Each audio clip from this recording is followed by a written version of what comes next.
My name's Eric Sue, and I'm going to talk really quickly. We've got a lot of slides to run through here. I'm happy to share them with you online as well. My goal here is to just give you one thing to take away, just one thing. You don't have to take away everything, just one, and you'll be good to go.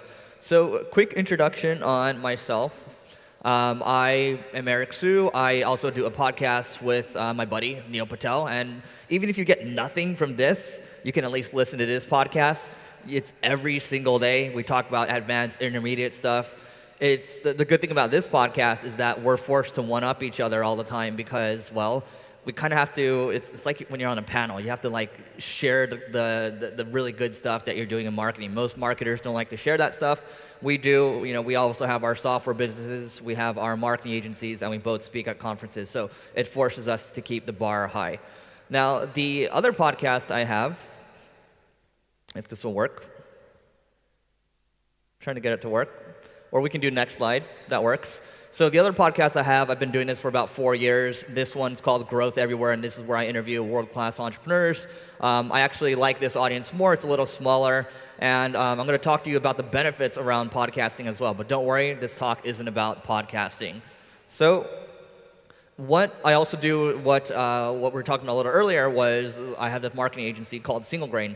And through Single Grain, we've gotten clients like Uber, Amazon, Lyft, Salesforce. And the interesting thing about that is that everything that we've done, it's all inbound. We almost do no outbound sales right now. We're working on building the outbound team. But throughout the years, we looked through our stats. It's all through SEO. It is all through podcasts. It's all through speaking. It's all through webinars. So everything is inbound. So I'm going to show you a couple things that you can do to actually build that for yourself. It doesn't matter if you're a services business, a product business, whatever you're doing exactly. If you want leads to come in automatically, like literally right before we came on, I was looking at my phone and we had a couple leads pop in. So you have that going on. You have your team fulfilling it. You're good to go. That's what you're looking to build. You're looking to build a system that automatically builds leads for you for the long run. So before we go any further, a lot of people like to complicate things, right? So we think about, when I do marketing, I want to build a funnel. I'm going to drive some traffic from the very top. We're going to do Facebook ads. We're going to do AdWords. We're going to do SEO. I'm going to drive it into a sales page. And then if they don't buy on the sales page, we're going to retarget them, and we're going to drive them to an email list. It starts to get confusing, right? It's like I kind of want to throw up thinking about that. It gets even worse when you think about things like this.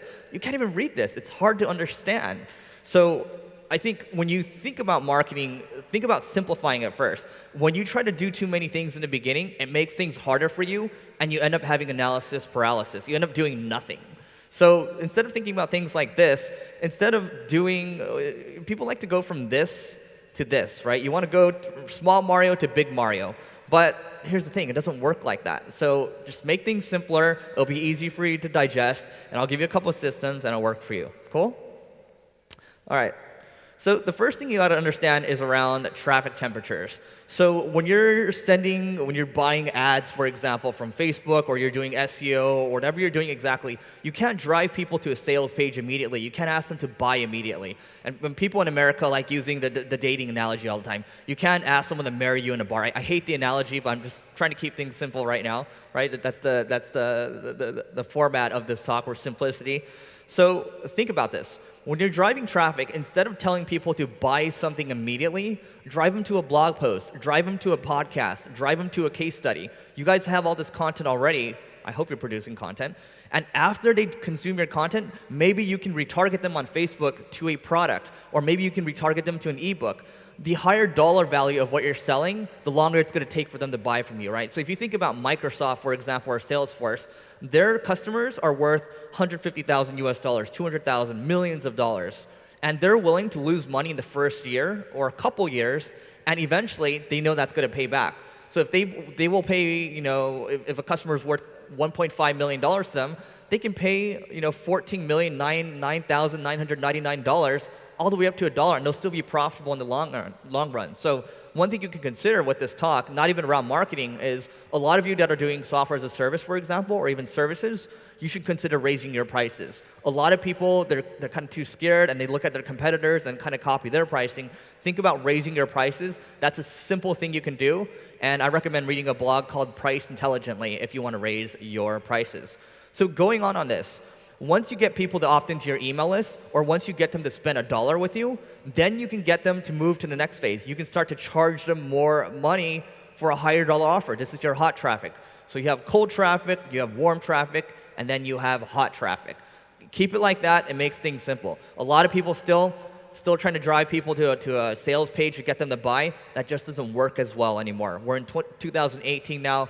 You got to do something where your marketing stands out and you're taking people down a journey. It's all about telling a story. Marketing is about bringing people to the point of sale, but if you want to do it creatively, you got to tell a story. Okay? So, around podcasting. The podcast I do with Neil, we've been doing this for about 2 years now, and we just broke 10 million downloads, and we're approaching 700,000 downloads a month right now. And the other podcast that I do, this is Growth Everywhere, we're over 1.3 million, and that one gets about 50,000 to 80,000 downloads, kind of combining YouTube as well. So that's the power of podcasting, and I'm not showing these stats to brag. I'm showing you these stats. I'm going to tell you a little story in a second, but this is the power of podcasting, and it's not that competitive right now. So the podcasting stuff has actually led to Neil and I speaking at different conferences. It's led to clients. It's led to many relationships that I otherwise would not have ever had before. So when you think about the long game with podcasting, it's like, well, it's easy for you guys to say, you guys built an audience already. Neil has an audience. Like, I could never do that, right? So again, it's thinking about this. Like, we all want to go to this immediately. It's kind of hard to become buff Mario, right? Or buff princess. It takes time to get here. I like how you guys are taking pictures of this, by the way. So while I make this work, next slide. So here's the story. It's like the guys and gals that are thinking, oh man, well, it's easy for you guys to say, like, you guys have been doing it for a while. Here's the thing. For the first podcast I did, Growth Everywhere, I was only getting 9 downloads a day after the first year. 9 downloads. It's a nothing burger, right? And I was spending 6 hours on it, and I should have spent that time trying to save the company instead, but I was spending the time editing, I was doing the interviews, I was coming up with the questions, I was writing the show notes, I was publishing, I was doing everything. And after the first year, only 9 downloads to show. Probably should have given up. And people are like, well, why do you keep on going? And the reason is because I kept getting tweets and I kept getting emails, maybe like once a month, twice a month or whatever, where people saying, Eric, I don't know why you're not getting more downloads, but this thing has changed my life and I want you to keep going. And that's nice, like getting the unsolicited responses from people. When you're starting out, that's what you're looking for. You can call it your unsolicited response rate, your URR, right? Whatever, we like metrics, right? So unsolicited response rate. And as long as you're getting that, you're on the right track. But beyond that, I was getting to interview people that I otherwise wouldn't have been able to talk to. I've talked to over 300 entrepreneurs now, and I've gotten so much feedback, so many stories around pitfalls to avoid around business. So every single one of you in here, you don't necessarily need to do an interview podcast, but just doing a podcast, being able to articulate your thoughts is really, really powerful. And then you can start to parlay it into other areas of growth. And that led to the second podcast. Now we're over 10 million downloads, but just pick a content foundation that works for you first, and then from there, you can build off of it. And I'll explain what that means in a second. So again, we want to go here, but the way it works is you start as a smaller Mario first. And then what happens is you eat the mushroom, right? And once you eat the mushroom, then you can do stuff like this. So there's a progression. There is a progression of leveling up. You can't just go from beginning to buff Mario. You can't just start building funnels immediately. You have to start small first, you eat the mushroom, and then you go to the next level, and then you're able to do stuff like this. It's the easiest way to think about it. Whether it's through business, whether it's through marketing, you have to build something sustainable for the long term. And it starts with the foundation first. So whether you think about Apple building a product, a computer first, and then moving into iPhones, iPads, or whoever else, they start with one foundational piece first, and they start branching out into other areas. That's the easiest way to think about it. It's the same thing with your marketing first. Get one piece right, then move on to the other things. You try to do too many things, you're going to end up going nowhere. And I always like to say, success, marketing, whatever it is exactly, it's like a sphere. So you have success on all the edges, but in the middle, if you're trying to go to the edges, you're trying to reach the edges, and you keep changing directions all the time, you're going to get nowhere, okay? So around podcast listening, it's not applicable to Poland yet, but I'll tell you this. When I speak in European countries, such as I was speaking in Amsterdam last year, and then we're doing Q&A, one of the girls raised her hands and she was like, Eric, I just wanted to say I'm a huge fan. I listen to you in the shower. Like, that's intimate. That kind of attention you can't really get anywhere else. You can't, when people are watching TV, for example, they take out their phone. That's why podcast advertising is so expensive right now. We're talking, people are paying $25, $50, $100 per 1,000 impressions. That's higher than most ad formats out there. That just means that attention is really valuable because most people are going to listen to most podcasts. And here's some numbers around it. So right here, 80% of people actually listen to most of the podcasts or actually finish the whole thing. This is based in the United States. And if you look at Google Trends, for example, you might think, oh, we're in Poland right now, we're in Europe, podcasting's not that big. It's getting bigger and bigger. So the thing I like about podcasting, if we go back to the last slide, is that it's growing slowly over time. It's undeniable now, it's irrefutable that podcasting is going to continue to get bigger and bigger. And I don't really like hockey stick growth because sometimes easy come, easy go. But if you go with long, sustainable growth with podcasting, well, that's cool. I'll take it. And plus, it's not that competitive right now. And those of you that are thinking, there's so many podcasts out there, well, like, how am I going to be able to compete? Like, especially if I'm trying to do business, I'm trying to do marketing, how am I going to be able to compete with the big dogs out there? So the cool thing is, most people listen to 7 or more podcasts every single week. So there has to be room for you. Those of you that know how to build an email list, those of you that know how to do SEO, you start with podcasting, you're going to have an advantage over other people. And you're going to be able to, whether they're working out, listening in the shower, whatever it is exactly, you're building a relationship with them, just like we're building a relationship right now. And for those of you that want to get started and want to run paid advertising towards it, this guy, his name is Russell Brunson. And what he did was he drove millions of dollars of Facebook ads towards his podcast, and he started giving away MP3 sticks. So he'd say, hey, guys, I'll give you an MP3 stick. It has all my podcasts on there.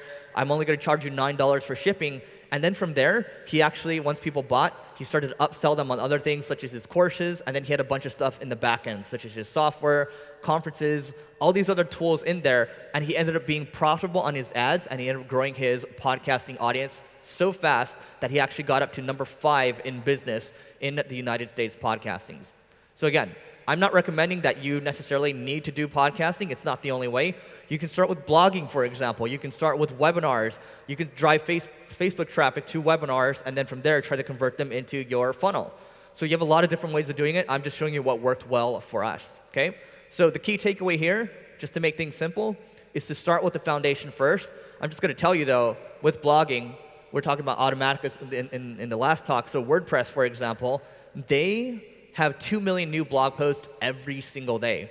That's a lot to compete with. So you got to think about that. Think about where the blue ocean is and go towards that. You don't want to compete that hard sometimes. And for all of you right now, you have a huge opportunity with podcasts, okay? Or video. So the other thing I want to talk about really quick is ranking really high in Google. So those of you that actually, and I know a lot of you don't like raising hands, it's early in the morning, but how many of you actually care about ranking high in Google? Number 1, number 2, number 3, for example. Okay, that's a win. Got quite a few to raise your hands. Cool. So this is what actually works. Instead of thinking about content where we're on the hamster wheel all the time, we got to produce more content. We got to produce more content. We're like a newsroom. We got to do 5 pieces a day, 10 pieces a day, 20 pieces a day. It doesn't necessarily need to be like that. And Eric Schmidt from Google, it's hard to read this quote, but he says the internet is becoming a cesspool, and the brands are the only ones that are going to stand out. So think of making yourself like a brand. How do you make what you do brandable? How do you make what you do, how do you build an audience around you? In fact, if you think about Mods, the SEO tool out there, they do $47 million a year in revenue, and all of that was built off of Rand Fishkin starting his blog first. So how can you start building something where you're producing maybe one piece of content that's really good, that stands out from the rest? That's how you become a brand. You can't just publish content for content's sake. That's why whoever comes up to me, they're always like, oh, Eric, we tried this content marketing thing, but it just didn't work for us. And and I asked them, how long have you been doing it? Well, about 3 months. This stuff takes time. I'm going to show you in a little bit a couple graphs that, because we like graphs, how content marketing works, and how, if you can stay ahead of other people, you can stay patient with it, you're going to get there. Okay, so instead of thinking about the hamster wheel, this is called the hub and spoke model. So going back to my podcast partner, Neil, we were able to get him into the top 1 and 2 positions for the keyword online marketing. I'm not sure how it is in Poland, but if you Google it in America, online marketing, he has number 1 and number 2. And so what I want to show you right here is what he does around this. And I actually interviewed him on the Growth Everywhere podcast, and we talked about, I was like, Neil, how much do you pay for content? And this guide right here spent $30,000 on it. I said, why did you spend $30,000 on it? Because he wanted to rank number 1 for online marketing. And I'm not saying you guys need to spend $30,000 on it because I think it's crazy, but $30,000 to design it and to get the right writers for it. This piece of content right here, it's not just one graphic. It's actually 14 and 15 graphics, and each graphic is about 4,000 to 5,000 words. So the easy way to think about what the hub and spoke or the topic cluster model is actually, before we even go into it, it's combining pieces together. But when we produce content, we don't want something like this. This is like getting a press piece. This is like getting a piece on TechCrunch or whatever it is exactly. You get it for one night, and that's done. It's a one-night stand. It's not fun. You want stuff like this. You want stuff that's evergreen. You want stuff that's sustainable and can stand the test of time. That's how your content marketing compounds over time. You do stuff like this. Well, I guess my slides aren't working anymore. But you don't want stuff like this. This is fly by the night. You keep writing 500-word articles every day. This is what you're going to get. But if you do something like the hub and spoke model, you're going to be able to produce something long-term, sustainable, and you're going to be able to start to compound your traffic. Okay? So this is what you want to do. What you do with the hub and spoke model is you have one main overview page. So you have an introduction page. The overview page is the quick intro to the whatever topic you're talking about, and then it links to a bunch of different chapters. These are your spokes. And the spokes, the other chapters, all interlink to each other, and then they link to the main hub page. Okay? It might be a little complex, but I'm going to try to simplify it a little bit. You just start in the middle. Okay? That's your main overview page, and then you have multiple pieces that are supporting it. Google sees that, Google likes that, because most people, guess what?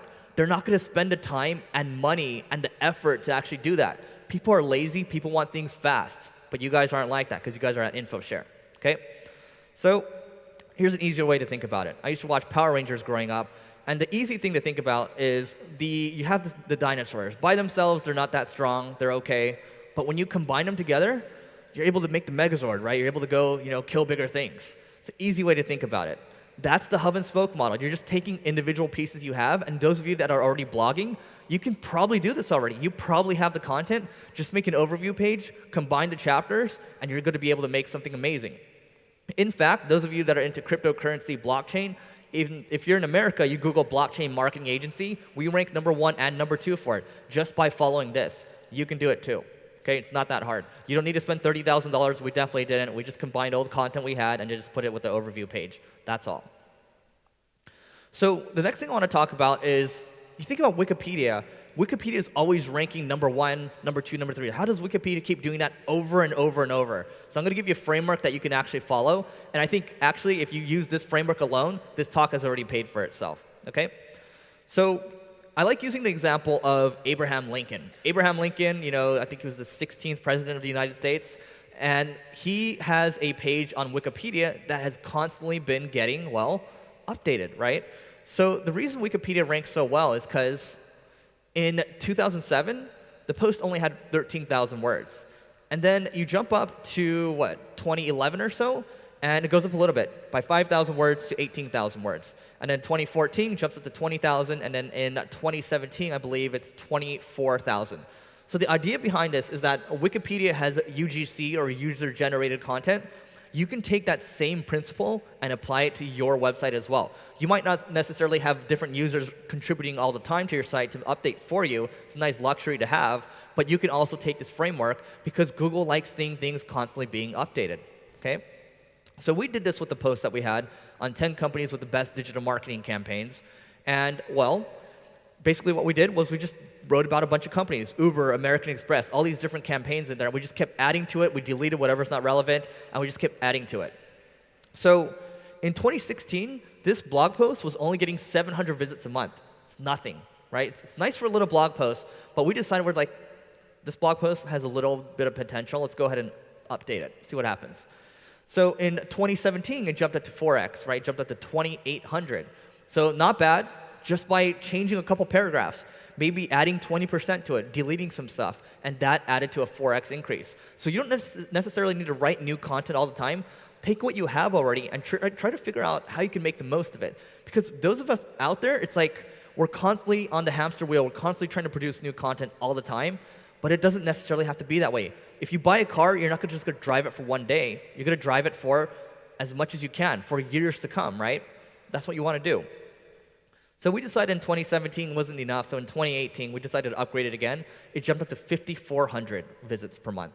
So as of today, I believe it's at 9 or 10,000 visits a month, but it jumped from 700 to 2,800 to 5,400 to about 9 or 10,000. That's just from updating one piece of content. You can take this Wikipedia model and make it work for you. And those of you that are wondering, like, what kind of business does it actually drive? Well, I get the question from my team sometimes, what's the ROI of content marketing? Why do we spend on content marketing? It doesn't seem like we're getting an ROI. This, if you look at the bottom right corner where it's highlighted, it actually drives free consultation leads for the agency side of the business. So whenever people ask about ROI, it's just, okay, we got 6 leads. Each lead's worth about $500. That's $3,000. There's your ROI of content marketing, okay? And over here, we actually track before and after upgrading. Everything is green here. That means it works. So whether it's traffic, whether it's driving leads, this content marketing, whether it's through blogging, podcasting, webinars, this stuff pays dividends down the road. And I think that's what we want. When we invest in the stock market, whatever we do exactly, when we invest in our businesses, we want recurring returns. That's what we're looking for. So here's a framework you can use. Here's the only thing you need from this talk. This is the content reusage framework. So if you're writing a blog post, for example, you use this framework. You start from the top right. It's very simple. Do you think the topic can be updated? Go ahead, let's update it. If not, let's move to the next one. Is it outdated? Okay, let's go ahead and delete some stuff and let's expand it. Can it be repurposed? So there is a girl named Shalene Johnson, and she likes doing Facebook Live videos, for example. Starts with the Facebook Live, that's her seed piece of content, and then she makes blog posts off of it, and then she makes social media posts off of it. You use this framework, you're going to be able to make one piece of content into 3, 4, 5, 6 pieces of content, and then from there you're going to be able to get traffic across the board.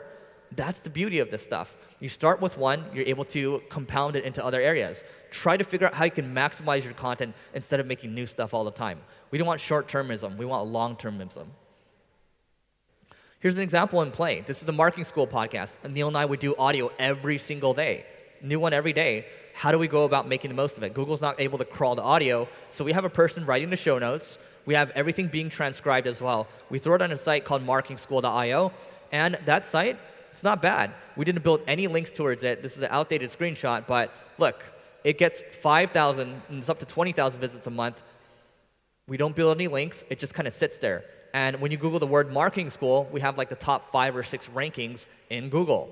So doing stuff like this, repurposing, it works. We fully automated it. We have people, we just hand it off to a team, and it's just taken care of right there. Look, this stuff is simple. It's not easy, but it's very simple to understand. You just use frameworks, you use templates, you hire people. It all works at the end of the day. So again, instead of thinking about becoming buff Mario, eat the mushroom first, and then you can do stuff like this, like that. Okay?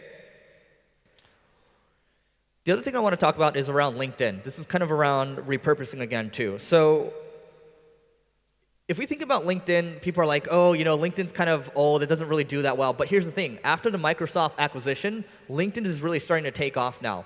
In fact, they just launched video ads a couple weeks ago, and we're trying out the video ads right now, and it seems to be working. So the great thing about LinkedIn, this is my friend Greta Van Riel here, and you can't really see that well, but if you look at the bottom section where it's highlighted, she wrote a post. She just took a blog post she had, and she repurposed it into the native format of LinkedIn, just made it a little shorter, and it got 4,200 likes and a couple hundred shares. And for those of you that are looking to do business, maybe you're B2B, for example, LinkedIn is great for that. And I actually see there's a couple of you that reached out directly through LinkedIn. It's getting better and better. Microsoft's taking it seriously. They spent billions on it. I think it's $25 billion. Take a look at LinkedIn. If you want to think about repurposing, I'm throwing a bunch of my videos on there from YouTube every single day, and it's actually performing better than YouTube. So don't sleep on LinkedIn. Take advantage of it right now. If you're not looking to blog or anything, use LinkedIn at least. It's not that expensive to start. In fact, it's free. The organic reach right now, way better than anything I see out there. Here's another example. This is a shoe company. 100,000 likes. And she posted it up herself. She got a couple hundred likes herself. So you can get the reach. The good thing about LinkedIn is once you post something, it stays there for a while. That's the beauty of it. This is my friend, Ginny. She put up a post on LinkedIn. One post got her 186,000 views on her profile and then 10 million views to that specific post. And so what's the ROI of that? And so I asked her, what's the ROI of it? She got a bunch of leads from it. She got a bunch of people looking to work for her. And she got a bunch of speaking gigs just from that one post in LinkedIn. So just because I'm doing podcasting, I'm not saying you have to do podcasting. You can make this other kind of stuff work for you. Anybody can do this. And I think anybody can do podcasting, video, whatever. You just got to start doing it. Because we're all going to suck in the beginning. Just start doing it. Live events. So what I really like doing, I've been doing this for the last 2 or 3 years or so, is I throw dinners with a bunch of entrepreneurs, usually when I travel. And usually I'll get the people together, I'll look at the city, look at what interesting entrepreneurs are hanging around, and I'll throw dinners. You want to put people in the same level together, and you throw these dinners. Or you can even throw live events like this. This is Marketing School Live that I started doing with Neil, and we're going to do another one this year. So if you're ever in LA, let me know. We're probably going to do it in October or so, or maybe in February when it's a little colder, or warmer, I guess, in the United States. Live events like this have been great. It takes a lot of time, it takes a lot of effort, but it's been powerful for us because we're able to build relationships with people in person. So examples, I mean, you can do dinners, you can do live events like this, you can do happy hours, and in terms of the ROI, just off of one dinner, but by the way, I'm not trying to get business off of these. We don't really talk about, I'm really looking to get business from people. It's more about what are you doing with your personal life, what are your goals, what are your challenges. These dinners are really simple. Keep them small, 9 to 10 people or so. Make sure you're in a private room. And sometimes, when you're starting out, maybe you fork the bill. You pay for it. Eventually, you can have other people pay for it, but just to get it going, just to get your name out there, you can get it going. Because just by finding one influencer, putting in that person in a dinner, you can attract a bunch of people around that specific dinner, and you can be known as a super connector. I know a guy in Toronto, I was just in Toronto a couple weeks ago, worked at Expedia. He got 20 people at his dinner. These are all heavy hitters in Toronto, and the guy just actually he actually lost his job recently, but he's still able to connect these people. It doesn't matter who you are exactly. You don't necessarily need to be an entrepreneur to connect these people if you're looking to get into that space, okay? So we closed a $200,000 contract, built long-term relationships, ended up getting other speaking gigs, things like that, just by throwing dinners. So the question is, wait, this talk is about autopilot. How is that on autopilot? It's simple. Once you start doing it, you have a process. You hand that process off to maybe an executive assistant or somebody on your team, and that process is just automated. Okay? It's not really you doing it. You're just showing up now. That's it. I want to reach these people. You set the list for the year, and then from there, let someone else take it on. Constant delegating, constant process. That's what you're looking to build. So, in closing, look, we're looking to build something like this, but my emphasis is taking the time, building a foundation first, finding what works for you. Maybe Eric said, okay, I tried this podcasting, but it really doesn't resonate with me. You move over to video. Video starts to resonate with you. You start to build on video. Then later you come back to podcasting. Then you start blogging. Then you start making all these different kinds of pieces of content, and you start using the frameworks that I gave you. It doesn't have to be that complicated. So again, eat the mushroom, then you can become this Mario. You can start to really make things happen. And the final thing I want to bring up is around content, temporal content. So we think about news articles all the time. Look, those are news sites, right? They're always writing, quick hits, so-and-so got nominated for this presidency or whatever. Temporal content looks like this. Look, it's compounding, but it's not like evergreen content. Evergreen content starts to build on itself one step after another. You want stuff like this. Yes, I'm not saying you don't need temporal content, but look, this graph doesn't look as good as this graph. So if we're thinking long-term, and you're thinking long-term, think about building evergreen content. What content can stand the test of time? What can actually be upgraded past the test of time? Final question is around how long this actually takes. I think this is the second last question, actually. So this stuff, content marketing, you got to give it 12 to 18 months. 12 to 18 months, really get it going, then you can start to build a flywheel. When I say flywheel, a flywheel takes a lot of time to get going, but once you start to get it going, if you find yourself writing blog posts or publishing to YouTube, that stuff starts to get a lot of views naturally. That's when you know you have a working flywheel, and that's what we're trying to build here. Every single one of you can do this. If I can do it, you can do it. And the final question is, what else can you do? You can do webinars. We talked about videos. You can do blog posts. You can do the dinners, for example. There's no excuse not to do any kind of pieces of content right now in your life. Look, even reaching out to people through sales, that's a form of content marketing too. But you got to be consistent with it. This stuff takes time. Final thing I'll say is this. HubSpot built their entire business off of giving away free tools. This website grader right here was huge for them. It got them a ton of links. It got them a lot of press. And if you look at what Neil does right now and what I do, we're looking to buy other websites too. We're looking to buy the domain authority. We're looking to buy the attention because that's the game that we're in right now. You look at Google, you look at Facebook, it's all about attention. The more attention you can get in your space, the better. And as long as you play the long game, you know it's going to come back and pay out for you in the long term. So here's an example. We built a tool for ourselves. It's called ClickFlow, and it's an AA SEO testing tool. And the great thing about this is that we built an audience. We don't need to raise any money behind it because here's the thing. When you raise money, sometimes you need a 10x or you need a 100x return. Your investors are expecting that kind of return. Look, you might get a 4 or 5x return. It's great for yourself, but it's not good for your investors. So if you're able to build an audience, you can control your own destiny. You can decide. You can call the shots. You have so much more leverage. So that's why if you give away free tools, you do any kind of content marketing podcast, you have the audience, you have all the leverage in the world, and you can do whatever the heck you want. So with that being said, that's it for this talk. Feel free to reach out to me if you guys have any questions at all. Thank you. Ladies and gentlemen, hands together for Mr. Eric Su.